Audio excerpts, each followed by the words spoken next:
وصول الطائرة الأولى عن الثانية لا يبعد إلا بفارق زمن بسيط، والكل حتى على أرض المطار.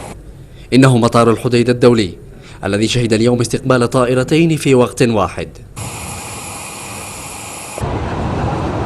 طائرة المعونات المقدمة من الهلال الأحمر الإماراتي التي تم استئجارهما من قبل شركة خاصة حملت على متنيهما 70 طنا من مواد الإغاثة والإيواء دعما للنازحين من محافظة صعد وحرف سفيان بمحافظة عمران جراء فتنة التمرد والتخريب، هدفتا إلى التخفيف من معاناتهم وتحسين ظروفهم الإنسانية.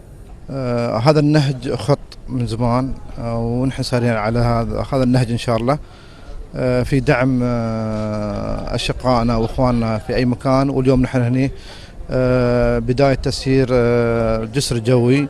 اليوم وصلنا طائرتين، وإن شاء الله خلال الأسبوع القادم راح يوصل باقي الدعم.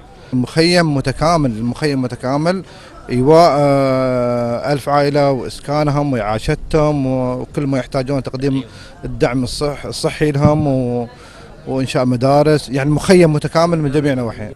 وصول طائرتي المساعدات لن تكون الأخيرة، بل هي الدفعة الأولى والبداية لفتح جسر جوي بين صنعاء وأبو ظبي، لتصل فيما بعد دفع أخرى. رسالة تدلل على وقوف دولة الإمارات إلى جانب بلادنا، وهي أيضا تعبير عن عمق العلاقة المتينة بين البلدين.